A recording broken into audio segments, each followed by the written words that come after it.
The Swedish-American singer, actress, and movie legend Ann-Margret was a true showstopper in every way. She was one of the most adored Hollywood idols of all time.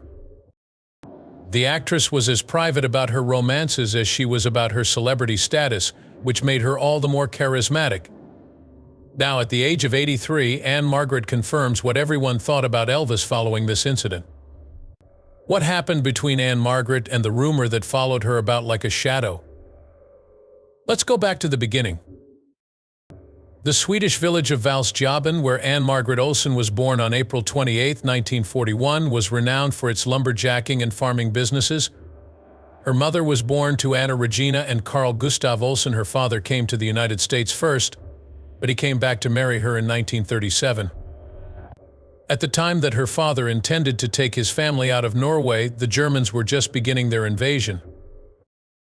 After her mother's initial reluctance, her father traveled to the United States alone. Nevertheless, in 1946, she and her daughter were able to join him, and by 1949, young Ann-Margret had become a naturalized citizen. Her parents sent her to the Marjorie Young School of Dance when she was a little girl, and her love in dancing only grew from there. There, the future actress showed off her remarkable ability to mimic every move of the dance routine. Little did she anticipate that her mother would soon begin crafting elaborate outfits just for her. After her husband had a work-related injury, her mother took over as the family's breadwinner and worked as a receptionist at a funeral home.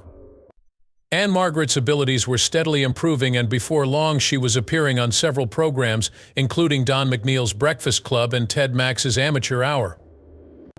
Ann-Margret was a teenager at the time, juggling her high school studies at Illinois's New Trier High School with a career in theater. A member of the performance ensemble Subtle Tones, she also started going to the Dune Hotel and Casino with them. George Burns saw Ann-Margret's hypnotic performance at the same place that Tony Bennett and Al Hirt headlined.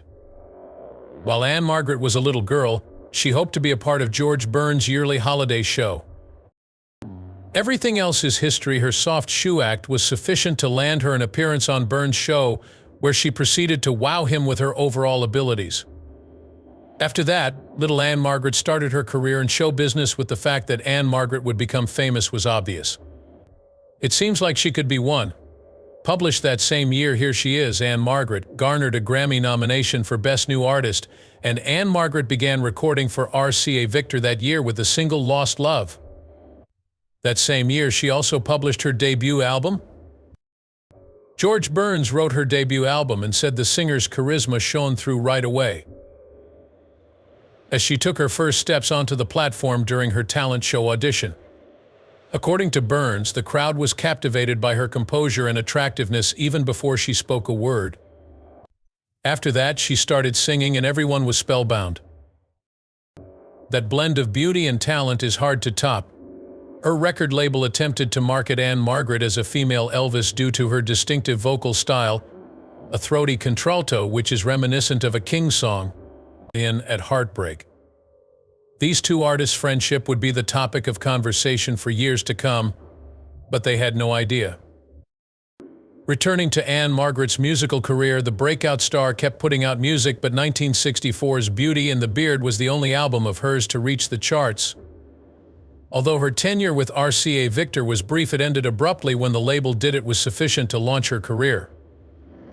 She then considered acting as a career path, and her return to the recording studio did not come until the late 1970s.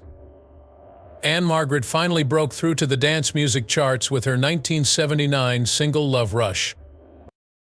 Before releasing God Is Love, the Gospel Sessions in 2001, Ann-Margret remained out of the spotlight for another 20 years.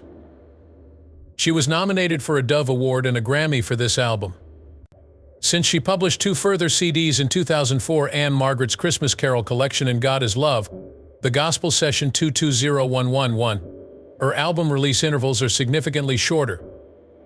Keep in mind that her most recent full-length album, Born to Be Wild, came out last year. It had 13 tracks and guest appearances from a slew of famous musicians, including but not limited to Pete Townshend, the Fuzz Tones, the Oak Ridge Boys, Pat Boone, and many more. Ann-Margret's voice is so captivating that one would assume she would make a living singing.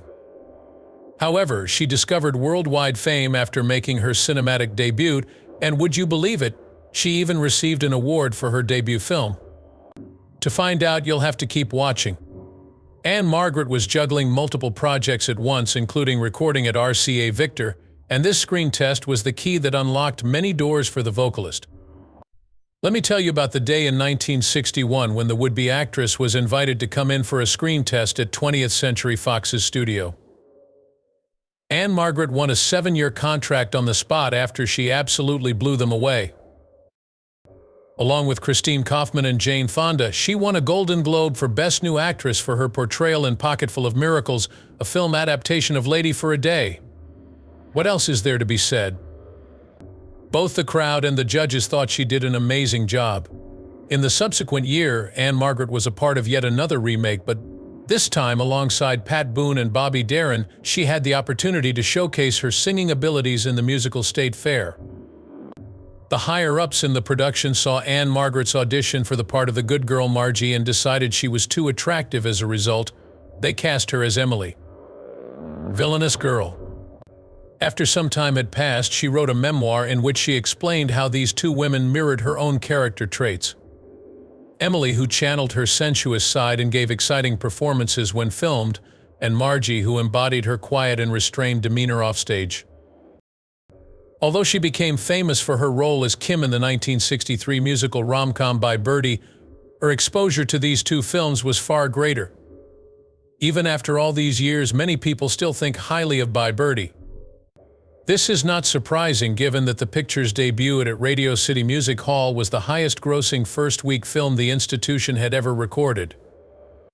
A further indication of her acting chops, in addition to her singing and dancing, was the Golden Globe for Best Actress that Ann-Margret got for a second time. The fact that she was asked to perform Baby Won't You Please Come Home at President John F. Kennedy's private birthday party in New York a year after Marilyn Monroe sang Happy Birthday to You is another intriguing aspect of her meteoric rise to stardom. Additionally, is there anything else that would indicate that you achieved great success in your field? It happens when an animated version of yourself already exists. Ann-Margret's personal identity was embodied by the character Ann-Margret from the beloved animated series The Flintstones. All of these things helped propel Ann-Margret to stardom, but her relationship with a certain famous person really took her popularity to new heights. Keep an eye out because we're about to recount their tale. Ann-Margret's pairing with Elvis Presley, the king of rock and roll and another major player in the industry at the time, was hardly surprising given her already established presence. They permanently etched themselves into popular culture with their performances as Lucky Jackson and Rusty Martin in the 1964 rock-roll musical Viva Las Vegas. Although there were many who delighted in the speculation and mishaps that transpired behind the scenes of this project's filming. What happened between the two co-stars remained under wraps, despite widespread speculation about whether or not their on-screen romance had any real-life consequences. Rumors and speculations about their connection have followed Ann-Margret ever since Presley's 1977 death at the young age of 42. Yet she never once mentioned anything other than their relationship and their time together on Viva Las Vegas. The on-set relationship between Ann-Margret and Elvis Presley needs to be addressed first, though.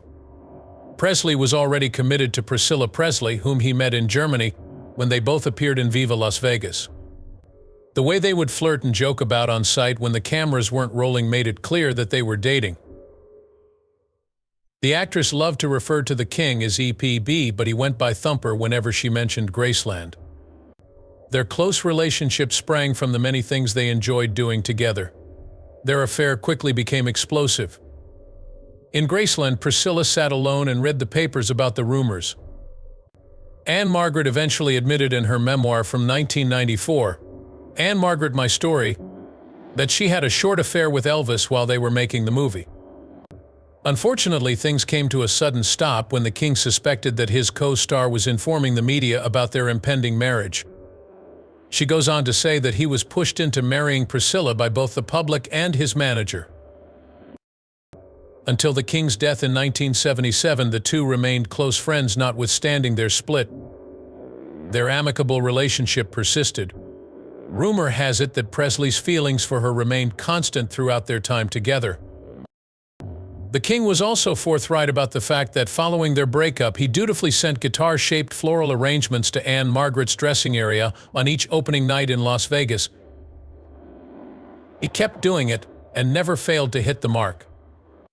Therefore, she suspected something was wrong when, on her opening night, August 16, 1977, the flowers failed to arrive.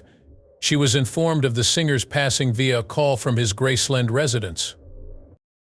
Tragically, she was among the first to hear the news, even before it was revealed to the public. Ann-Margret was grateful for Elvis Presley's unending displays of love for her, and she spoke about them for decades after his death. In an interview that took place in 2002, the actress and singer spoke highly of Larry King. According to Ann-Margret, he was the most generous and thoughtful man I have ever met. He was also exceptionally gifted and unlike anybody else I have ever met. He was an excellent man, generous and loving. Many viewers didn't believe their short relationship would endure, despite the fact that several cheered for their union. Turner Classic Movies' Ben Mankiewicz shared his views on the Viva Las Vegas stars' romance, predicting that it would not endure. But he did concede that there was a genuine and significant bond between the two, one that was based on a shared history and an understanding of one another's experiences. Viva Las Vegas features numerous musical numbers, as one would expect from a musical. Are you aware, though? An additional song was originally included but was cut from the final version. Deleted footage from Elvis Presley's Viva Las Vegas, in which the actor plays the piano and performs the love song Today, Tomorrow, and Forever, came to light in 2017, thanks to a YouTube video that went viral thanks to Country Living. And then, out of nowhere, Rusty, who plays Ann-Margret, appears, her loving eyes fixed on him. She begins to approach him, and they begin singing the duet in perfect harmony as a screen montage shows them engaging in different hobbies, such as dancing and writing. They finish up by giggling as they fall to the floor together after messing up a step in their act. The movie's EP included this duet that was composed specifically for it. No one will ever know for sure why they cut it from the film. Perhaps producers were afraid that if it made it into the final edit, it would confirm the rumors that the two main stars were in a relationship, a highly scandalous accusation at the time. The two's credibility might take a hit. But there's more than one solid argument against the couple's eventual compatibility. Hence, if you are curious to know, you should continue watching. Director George Sidney claims that the king had one complaint about the film, even though working on it may have caused the two Hollywood stars to fall in love: the focus that Ann-Margret received while filming. Sidney later told the press that Presley had asked her not to have any close-ups with Ann-Margret. Not only did he not want her to have any numbers, but he also wanted all the close-ups. The director's identity was later discovered. Lucky for Presley, Sidney stood firm and announced he would direct the film in his own unique style. This brings us to our next intriguing point regarding the film. The reason for using a split screen in the closing scene was the king's desire to appear in it alone, rather than with his starring lady. Consequently, Sidney had to film Ann-Margret's scene independently and then combine it with Presley's scene during the finale cut. Despite her strong ties to the monarch, the famous actress Ann-Margret wed Roger Smith, an American television actor and film producer. They were happily married for 50 years, and she became the stepmother to his 3 children. His death on June 4, 2017, ended their long and happy marriage that began on May 8, 1967. The only male Ann-Margret dated besides Elvis Presley was Eddie Fisher, an American actress and singer. Despite the success of Bye Birdie and Viva Las Vegas, Ann-Margret had a string of financially disastrous films, including Kitten with a Whip, The Pleasure Seekers, Bus Riley's Back in Town, and Once a Thief, among many more.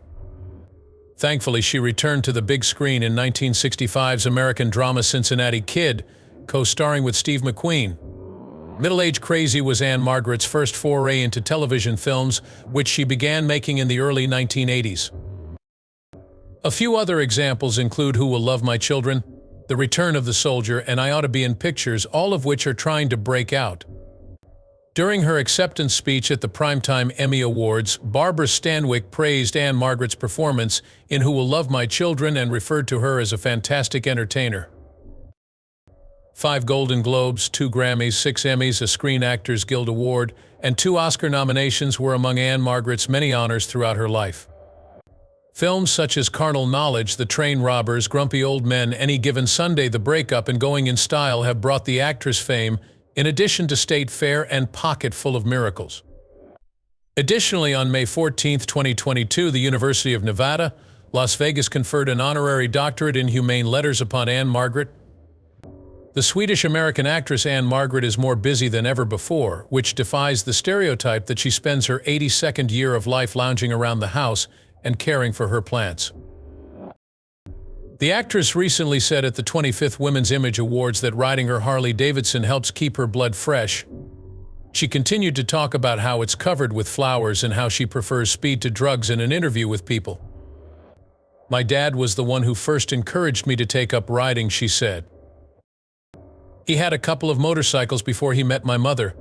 They were both BSS, one was Indian. My mother's brother, my uncle, owned a large motorbike. I used to go on bike rides with him when I was 10 years old. We'd planned to cross into Norway when he drove me to the border. That motorbike is something I will never forget." Despite the fact that many famous people give in to the Hollywood mold, Ann-Margret said that she never felt the same pull. On the contrary, her positive attitude has remained unchanged. The charismatic actress expresses her gratitude to her parents.